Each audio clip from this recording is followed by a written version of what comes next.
All right, let's cut the crap and dive right into this shitstorm that was T.E. Lawrence's life. You know, Mr. Lawrence of Arabia himself, that bloke from the movie. Yeah, the one with the flowing robes and the piercing blue eyes. Exactly.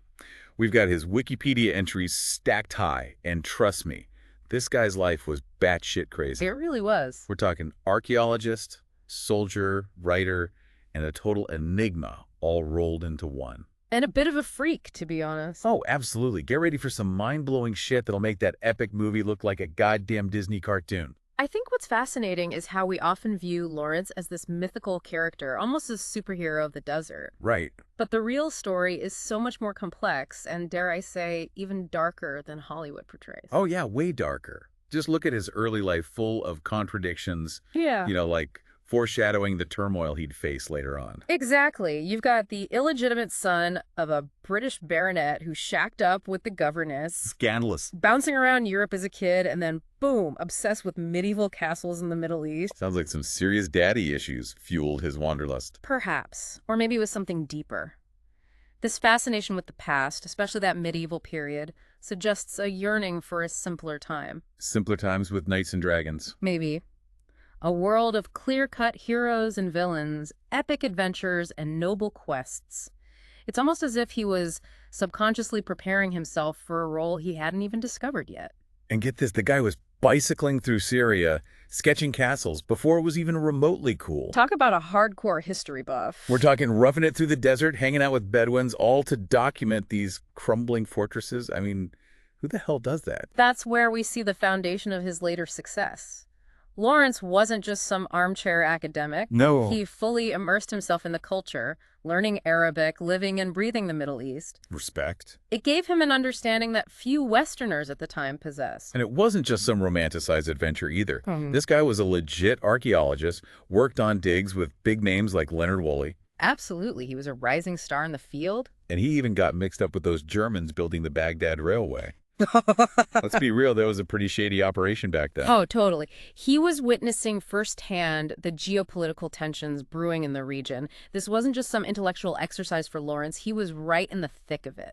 Learning the ropes of a very complex game. Exactly. The Ottomans, the Arabs, the Europeans, all vying for control. It was a powder keg ready to explode. So World War I kicks off, and what does our archaeologist do? Ditches his trowel and signs up with the British Army, right? You'd think so, wouldn't you? But hold on, not as a soldier, as an intelligence officer in Cairo. Talk about a curveball. It's here that all his earlier experiences, the language skills, his deep knowledge of the region became incredibly valuable assets. Makes sense. He's thrust into a situation that's straight out of a spy novel. You've got Arab nationalists fighting for independence, the Ottoman Empire crumbling, the French and British playing them in colonial games. It's a total shit show. And our boy Lawrence ends up right smack dab in the middle of it. He becomes a key player, embedded with Prince Faisal's forces. No way. He helps orchestrate the Arab Revolt against the Ottomans. This is where the Lawrence of Arabia legend really takes shape. But again, it's not just about some romanticized image of a guy on a camel. Right. It's about a brilliant strategist, a diplomat, a master manipulator navigating the intricate web of alliances and rivalries in the desert. Hold on, you're telling me he convinced Faisal to ditch traditional warfare and go full guerrilla, turning the fucking desert into their weapon? That's some next level shit right there. It was brilliant, if unconventional. The Bedouin tribes were incredible hit-and-run fighters, but less effective in large-scale battles. Lawrence recognized this and adapted their strategy accordingly. So we're talking tons of raids, attacks on the Ottoman Railway, basically blown shit up left and right. Exactly. And Lawrence wasn't just some armchair general barking orders from afar. He personally participated in many of these operations, risking his neck time and time again. Balls of steel, this guy. Speaking of blowing shit up, let's talk about Aqaba. That wasn't just some pretty spot on a postcard, right? Absolutely not. Aqaba was a strategic port on the Red Sea, crucial for supplying Faisal's forces. Got it. The traditional military approach would have been to attack from the sea, but those approaches were heavily fortified. Lawrence had a different, much bolder idea. Let me guess, he goes full-on crazy and attacks from the land. You got it. He pulls off this insane overland attack, completely blindsiding the Turks, like something straight out of a Hollywood action flick, except the shit actually happened. Badass. It was a daring gamble that could have easily backfired. but it highlights Lawrence's deep understanding of the terrain and his ability to exploit the element of surprise. The victory at Aqaba cemented his reputation as a brilliant military mind. Exactly. So he's a war hero, the right-hand man to General Allenby, basically running the Arab Revolt. Yeah. Sounds like things are going pretty damn well for him at this point. Yeah. But there's a dark side to this story, isn't there? There is, and it takes place in a town called Dera. Okay, what the hell happened in Dera? While on a reconnaissance mission, Lawrence was captured by the Ottomans. Oh, shit. And it wasn't a simple capture and imprisonment. He was brutally tortured and, by his own account, sexually assaulted. Holy shit, that's fucked up. It's a deeply disturbing event, and its significance is still debated by historians. Really? How so? Well, some argue he might have exaggerated the details, while others believe it had a profound psychological impact on him, contributing to his later struggles with identity and fame. So we've got Lawrence, war hero, but also a victim of horrific trauma. And the Arab Revolt is still raging. What happens next? Despite this personal hell, he throws himself back into the fight. He was instrumental in the capture of Damascus, a major turning point in the war. So mission accomplished, right? Arab independence achieved. Everyone's happy. Not exactly. This is where the story takes another dark turn. Lawrence was noticeably absent from the actual surrender of Damascus. Interesting. Any idea why? Lots of speculation, but was he disillusioned? Had he already realized that the promises of Arab independence were empty? Wait, what do you mean empty? Remember the Sykes-Picot Agreement?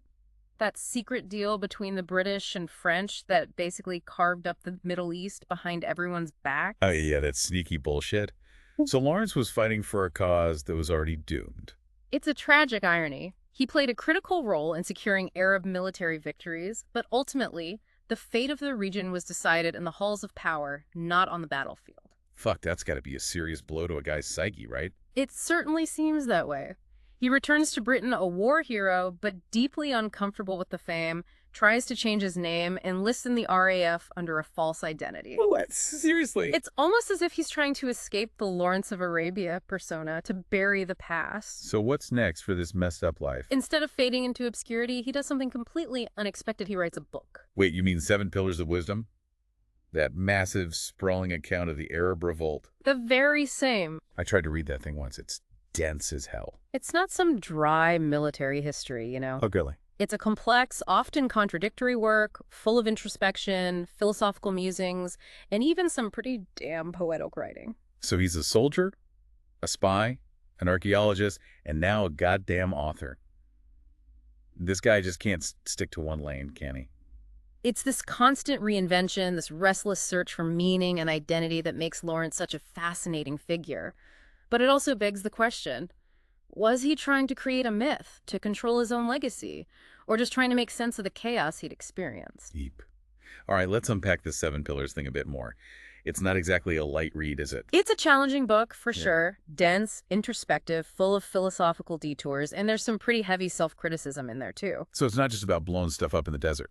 There's plenty of action and adventure, but it's also a deep dive into the nature of war, leadership, and personal identity. He grapples with his role in the Arab Revolt, the moral ambiguities of war, and his own struggles with guilt and responsibility. Sounds pretty heavy. It is. And he wasn't just focused on the past. Lawrence was also trying to grasp the future of the Middle East. He saw the potential for Arab self-determination, but also witnessed the cynical power plays of the European powers firsthand. Yeah, that whole Sykes-Picot agreement really screwed things up. It's hard to overstate the impact of that secret agreement. It shattered the trust between the Arabs and the British and set the stage for decades of conflict and instability in the region. So we've got Lawrence, this brilliant, tortured soul, writing his masterpiece, trying to make sense of the shitstorm he's been through. What happens next? Does he settle down, become a professor, write more books? Not quite. Remember, this is T.E. Lawrence we're talking about, the man who can't sit still. Instead, he does something completely unexpected. He tries to vanish. Wait, vanish? Like disappear off the grid? Not literally, but he enlists in the RAF under a fake name, John Hume Ross. Seriously? He's a war hero, a famous author, and he wants to be a lowly airman. What the hell was he thinking? It's hard to say for sure. Some biographers think he was seeking atonement for his role in the Arab Revolt, while others believe he simply craved the anonymity of military life. Maybe he just wanted to fly planes and blow off some steam. That's definitely possible. He was a skilled pilot, and he clearly had a need for speed and adventure. But the whole secret identity thing didn't last long, did it? No, his cover was blown, and he was kicked out of the RAF. But he wasn't done. He changed his name again, this time to T.S. Shaw, and joined the Tank Corps. Seriously, this guy's like a chameleon. Changing names, changing uniforms, always on the move. It's almost like he's haunted by his past. There's a definite sense of restlessness, of never quite finding his place in the world. Even after achieving fame and recognition, he seems driven by a need to escape, to reinvent himself. So what's the deal with the name change to Shaw? Some people believe he adopted it to honor his friend, the playwright George Bernard Shaw. Makes sense. They're both pretty unconventional dudes, always challenging the status quo. But even under a new name, Lawrence couldn't outrun his past. He eventually rejoined the RAF, but his fame followed him, and he was constantly plagued by rumors and speculation about his wartime activities. Sounds exhausting. It must have been. He craved anonymity, but his celebrity status made it impossible. He was a prisoner of his own legends. So what's the final chapter in this wild ride? It ends, tragically and perhaps fittingly, with a motorcycle accident. Yeah, talk about dark irony. The guy survives a war in the desert, all kinds of crazy adventures, only to die on a quiet country road in England. It was a shocking end to a life that was already full of twists and turns. It really makes you think, doesn't it, about those weird twists of fate. But before we get all doom and gloom, let's rewind a bit. Okay, back it up. And talk about this guy, Lowell Thomas. He basically turned Lawrence into a rock star. Oh, yeah. Wasn't that the American journalist dude? The one who basically made Lawrence a household name. Precisely. Lowell Thomas was a master showman. He traveled to the Middle East during the war, filmed Lawrence in action, and then, get this, he puts together this extravagant stage production. A stage production, like a play. Yeah. With music, dancing, and tons of images of Lawrence in his Arab robes. Imagine that. Talk about a PR campaign. No wonder the guy became a legend. Wildly successful. Thomas's show toured the world, and boom, Lawrence becomes an overnight sensation. People were captivated by this image of a dashing British officer leading Arab warriors to victory against the mighty Ottoman Empire. It's like a real-life superhero story. Exactly. But it sounds like Lawrence wasn't exactly thrilled with all the attention and fame. Yeah, I can imagine that. Fame can be a double-edged sword, especially when you're dealing with the kind of shit Lawrence went through. He had a complicated relationship with fame, for sure. On the one hand, he recognized its power, how it could be used to advance the Arab cause. But on the other hand, he found it intrusive and ultimately disillusioning. Yeah, imagine being this war hero, having your face plastered all over newspapers and magazines, but knowing deep down that the cause you fought for had been betrayed by your own government. It's got to mess with your head. It seems to have weighed on him heavily. He even wrote to Thomas expressing regret for taking part in the show, saying it felt like, quote, prostituting oneself. Damn, that's harsh. Sounds like he has some serious buyer's remorse. But let's be real here. Lawrence wasn't just some passive participant in all of this. Oh, absolutely not. He was a brilliant writer, a master manipulator of words, and he used that skill to carefully craft his image and his legacy. So 7 Pillars of Wisdom, his massive account of the Arab Revolt. That wasn't just some random memoir he whipped up. Not at all. It was a deliberate attempt to construct his own narrative, to present his version of events, and to explore the deeper meaning of his experiences. Okay, let's dig into 7 Pillars a bit more, because, let's be honest, it's not exactly a beach read, is it? It's a challenging book, for sure. Dense, introspective, full of philosophical tangents. And yeah, there's some pretty heavy self-criticism in there, too. So it's not just about blowing stuff up in the desert and riding camels. There's plenty of action and adventure, don't get me wrong. But it's also a deep reflection on war, leadership, and the nature of identity. Lawrence grapples with his role in the Arab Revolt, the moral gray areas of war, and his own struggles with guilt and responsibility. Sounds intense. It is, but it's also incredibly insightful. And he wasn't just focused on the past, you know. Lawrence was trying to make sense of the future of the Middle East, too. He saw the potential for the Arabs to govern themselves, but he also witnessed the cynical power plays of the European powers firsthand. Yeah, that whole Sykes-Picot thing, those sneaky bastards, really screwed up the region. Absolutely. It's hard to overstate the impact of that secret agreement. It shattered the trust between the Arabs and the British and set the stage for decades of conflict and instability. And honestly, the consequences of that agreement are still being felt today. It's a real shit show. So we have Lawrence, this brilliant, tortured soul, writing his masterpiece, trying to make sense of all the chaos he's witnessed. What happens next? Does he finally settle down, maybe become a professor, write more books, get a cat? Not quite. Remember, this is T.E. Lawrence we're talking about. This guy's like a shark. He can't stop moving. He does something completely unexpected. He tries to disappear. Disappear? Seriously, like go completely off the grid. Well, not literally. He enlists in the RAF, the Royal Air Force. But here's the kicker. He does it under a fake name. John Hume Ross. Are you serious? He's a war hero, a famous author, and he wants to be a lowly airman. That's crazy. What the hell was he thinking? It's hard to say for sure. Some biographers think he was seeking redemption for his role in the Arab Revolt. Maybe he felt guilty about those broken promises of independence. Makes sense. Or maybe he just wanted to escape the spotlight. That's possible, too. He might have just craved the anonymity of military life, a way to escape the constant scrutiny and pressure of his fame. Maybe he just wanted to fly planes and get some adrenaline pumping. That's definitely a possibility. He was a skilled pilot, and the man definitely had a taste for adventure. So he's playing Top Gun, trying to outrun his past.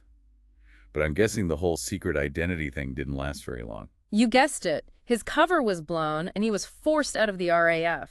But that didn't stop him. He changes his name again, this time to T.E. Shaw, and joins the Tank Corps. This guy is like a master of disguise. Changing names, changing uniforms, always on the move.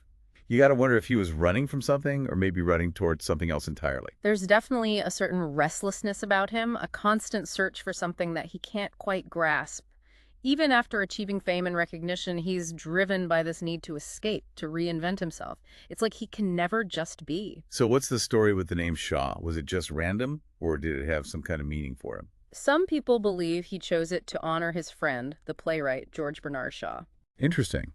That actually makes sense. They're both pretty unconventional guys, always pushing boundaries, challenging the status quo. Kindred spirits, maybe. Yeah, maybe. But even with a new name, Lawrence couldn't outrun his past. He eventually rejoined the RAF, but his fame followed him wherever he went. Rumors and speculation about his wartime activities swirled around him constantly. Man, that sounds exhausting. Trying to outrun your own legend must be impossible. It was. He craved anonymity, but his celebrity status made that an impossibility. He was a prisoner of his own creation, his own myth. So how does this wild ride come to an end? Tragically and somewhat fittingly, with a motorcycle accident. Seriously. Motorcycle accident. Yeah. The guy survives a war in the desert, all kinds of crazy adventures, only to die on a quiet English road. That's some dark irony right there. It's a shocking end to an already extraordinary life, a life filled with incredible highs and devastating lows. It really makes you wonder, what could have been? What more could he have accomplished if he hadn't died so young? We can only speculate. But one thing's for sure, T.E. Lawrence left an undeniable mark on history. His life was a whirlwind of adventure, intrigue, and intellectual brilliance, and his story continues to fascinate and challenge us to this day. Absolutely. But before we get all philosophical and shit, let's talk about the elephant in the room, the whole "was Lawrence gay" question. Yes. Lawrence's sexuality has been the subject of much speculation and debate over the years, and to be honest, there's no easy answer. So what's the consensus? Was he or wasn't he? Well, there's no concrete evidence of any sexual relationships with men or women, so it's all just speculation. So maybe he was asexual, not interested in anyone, just focused on his work and all that.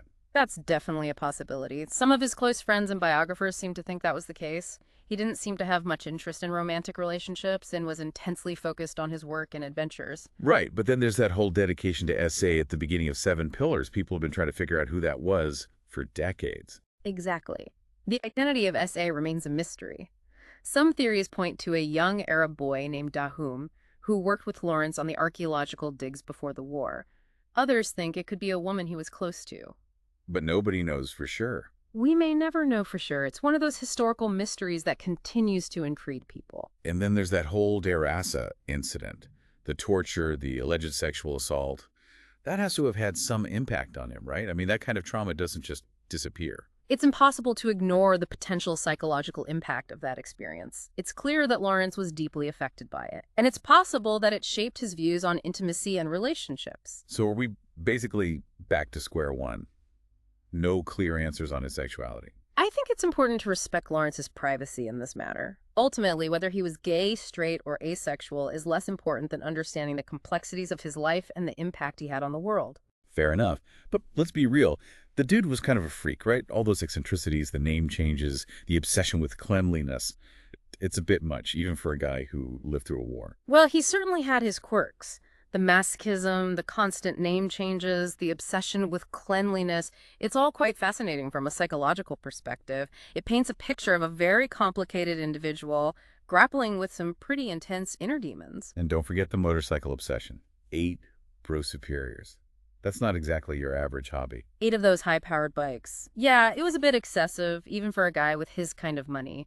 It speaks to his need for speed, for pushing boundaries, maybe even a subconscious desire to flute with danger. And then he dies on one. It's almost like he was tempting fate. It's a strange and somewhat tragic end to an already extraordinary life, but perhaps it was the ending he was always seeking, in a way. Maybe. So where does all of this leave us? What's the final word on T.E. Lawrence? Hero. Fraud. Tragic figure. All of the above. Yeah, he was all of those things and more.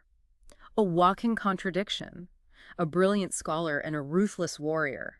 A romantic idealist and a cynical pragmatist. He was a hero to some and a villain to others. He contained multitudes, and that's what makes him so endlessly fascinating. He's like a character straight out of a Shakespearean tragedy. Larger than life, full of flaws, driven by noble and selfish desires, constantly battling his own inner demons. It's a story that continues to fascinate and challenge us, and one that will likely be debated for generations to come. Yeah, it's a hell of a story, no doubt. We've covered his exploits in the desert, that whole Lawrence of Arabia thing, his messed up personality, the whole was he gay question. But what about the bigger picture? What about his impact? What did he actually accomplish besides becoming a legend? That's the question historians are still trying to figure out. I mean, he was key in the Arab Revolt, right? Yeah. And that had a huge impact on the fall of the Ottoman Empire. Plus, he really brought Arab nationalism to the world stage, gave a voice to people who'd been silenced for centuries. But didn't that Sykes-Picot agreement basically screw everything up? Like, those Arabs ended up getting screwed over by the British and French in the end anyway, right? Yeah, that's the fucked up part. Lawrence fought for this cause that was basically betrayed by the people he was working for. I mean, while the war is still raging, they're carving up the Middle East for themselves, like completely ignoring the promises of Arab independence. Talk about a slap in the face. Total betrayal, man. And it had some seriously long-lasting consequences. Those random borders they drew created divisions and tensions that still mess up the region today. It's a reminder of how colonialism just fucks everything up, and how power always wins no matter what. So is Lawrence a hero, or just some pawn in a bigger game? It's not that simple. He's a complicated guy in a complicated situation. He was brave and brilliant, that's for sure. And he was dedicated to the Arab cause. But he was also kind of naive, you know? He didn't really get how dirty the political game really was. Makes you wonder if things would have been different if he'd been more of a ruthless bastard himself. Yeah, who knows? But what we can learn from him is that even the best intentions can get crushed by the gears of history. And those stories about heroes and freedom, they're usually more fucked up than they seem. Deep, man. So what about his writing? 7 Pillars of Wisdom. It's classic, right? But is it actually any good? Or is it just a bunch of pretentious bullshit? It's a tough read, I'll give you that. Dense, super introspective, full of philosophical tangents, but it's also a powerful look into his experiences, into his mind. He was a talented writer, you know? His writing can be beautiful, even when he's dealing with heavy shit like war, loss, and guilt. But is it true? Did he embellish things to make himself look good? Well, that's up for debate. Some historians think he might have exaggerated his role in some events, while others say it's mostly accurate. But we gotta remember it's a memoir, not a history textbook. It's his perspective, you know, and that's gonna color how he sees things. So should we take it with a grain of salt? I wouldn't say that. It's a valuable source. Gives us insight into his head and the whole Arab Revolt. But like any historical document, you gotta read it critically. Compare it to other accounts, other evidence. Makes sense. Okay, final verdict time. What's the deal with T.E. Lawrence? Hero. Fraud. Messed up tragic figure. All of the above, man. He was a walking contradiction, driven by good intentions and his own personal demons, a product of his time, fighting against the system that created him, a brilliant mind, a daring soldier, a talented writer, and a troubled soul who could never outrun his own legend. Damn, that's a heavy legacy to carry. It is, and his story still hits us hard because it's about what it means to be human, the need for adventure, the fucked up morality of war, and the struggle to figure out who we are in a world that doesn't give us easy answers. Well said. I think that wraps up our deep dive into the wild world of T.E. Lawrence. If you're even remotely interested in history, war, or just messed up fascinating people, go check out Seven Pillars of Wisdom. It's a tough read, but it's worth it. You might even learn something about yourself in the process. You never know what's going to spark that journey of self-discovery. That's it for today, folks. Thanks for tuning in to the Deep Dive. We'll be back soon with another deep dive into some more mind-blowing shit.